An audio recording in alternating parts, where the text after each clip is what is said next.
Hello students, welcome back to our channel. আজকে আমরা class 7-এর রায় Martin English question ব্যাংকের page নম্বর 265টা করব, যেটা তোমাদের প্যাসেজ দ্য অ্যাক্স থেকে দিয়েছে। তোমরা প্যাসেজটা ভালো করে পড়ে নেবে, অ্যান্সারগুলো দেখো।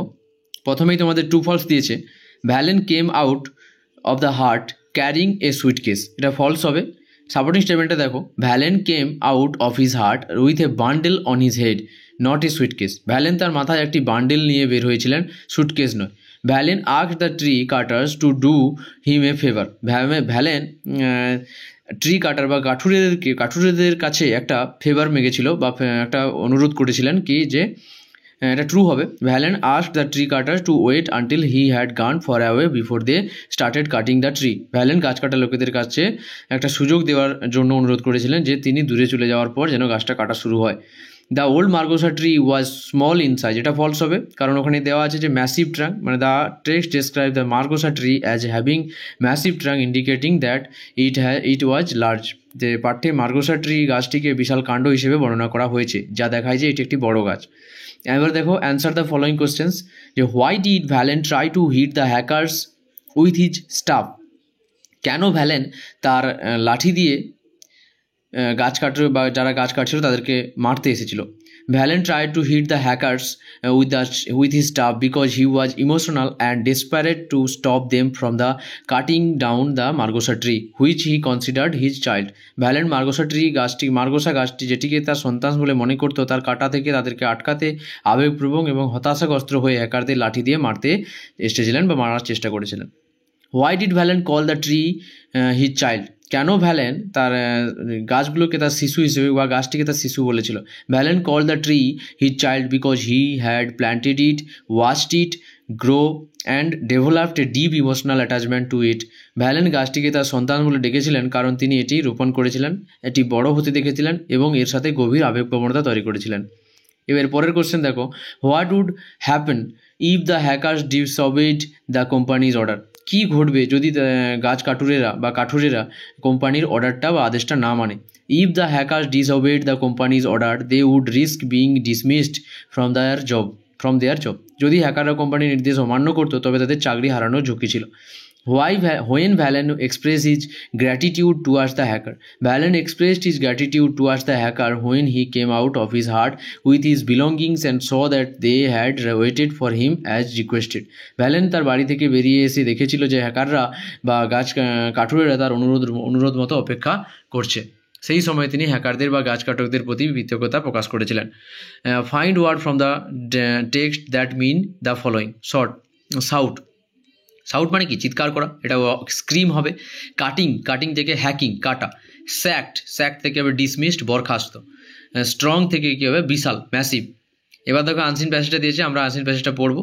তোমরা রমেশ প্রজ্ঞানন্দের নাম শুনে থাকবে। রমেশবাবু প্রজ্ঞানন্দ যে সবচেয়ে ইয়াং যে দাবাড়ু একজন, দাবা খেলায় জিতেছিল, কদিন আগেই তোমরা নামটা শুনে থাকবে। দেখো, রমেশবাবু Praggnanandhaa often referred to as just Pragyanand is a remarkable Indian chess prodigy who has captured the attention of the global chess community with his exceptional skill and achievements.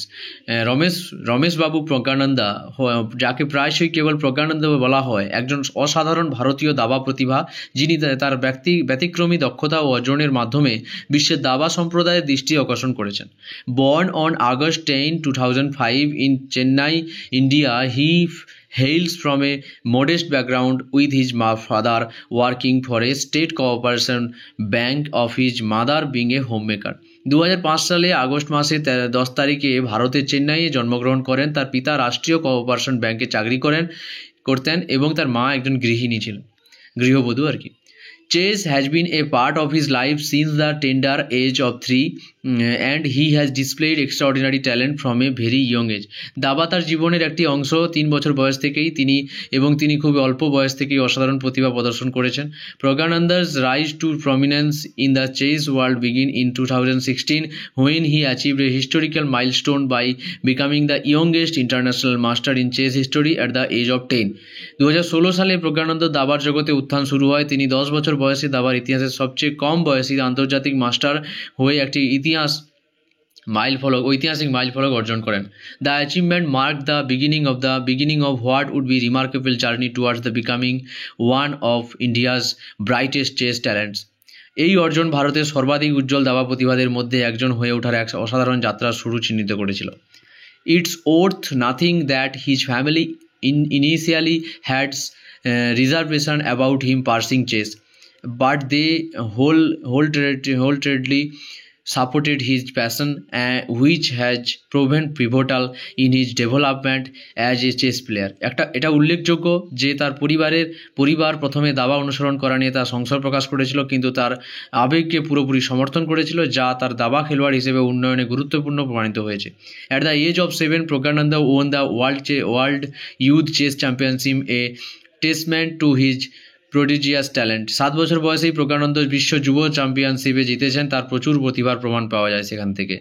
The victory earned him the title of federation international des ই chess, বা এটা কী হবে, FIDE master.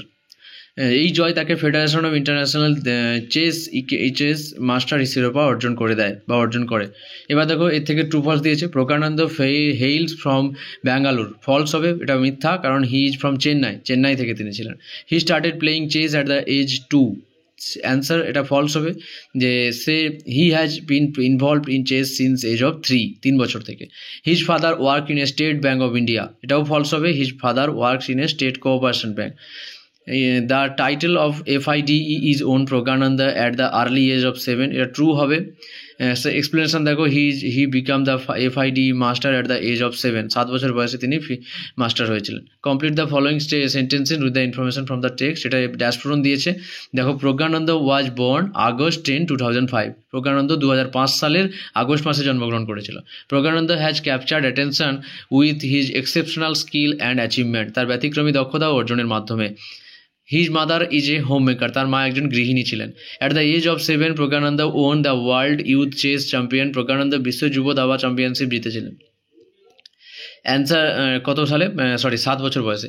Answer the following questions. Who is Praggnanandhaa? Praggnanandhaa কে ছিলেন? Praggnanandhaa is the remarkable Indian chess prodigy known for his extraordinary chess skill and achievement from the young age. Praggnanandhaa একজন অসাধারণ ভারতীয় দাবা প্রতিভা, যিনি তরুণ বয়স থেকেই দাবায় ব্যতিক্রমী দক্ষতা ও অর্জনের জন্য পরিচিত। What is the contribution of Praggnanandha's family behind his achievement? Praggnanandha's family initially hesitated about his chess career, eventually supported his passion wholeheartedly, which was crucial for his development as a chess player. প্রজ্ঞানন্দের পরিবার প্রথমে তার দাবা career নিয়ে দ্বিধাগ্রস্ত হলেও পরবর্তীতে আবেগকে পুরোপুরি সমর্থন করেছিল, এবং যা তার দাবা খেলোয়াড় হিসেবে উন্নয়নের অপরিহার্য অঙ্গ ছিল। এবার দেখো গ্রামার অ্যান্ড ভোকাবুলারিটা দেখো। Fill in the blanks with correct form of the verb given in the brackets. তো এখানে ব্র্যাকেটের যে ভার্বগুলো দেওয়া আছে তার কারেক্ট ফর্মগুলো তোমাদের ড্যাশে বসাতে হবে।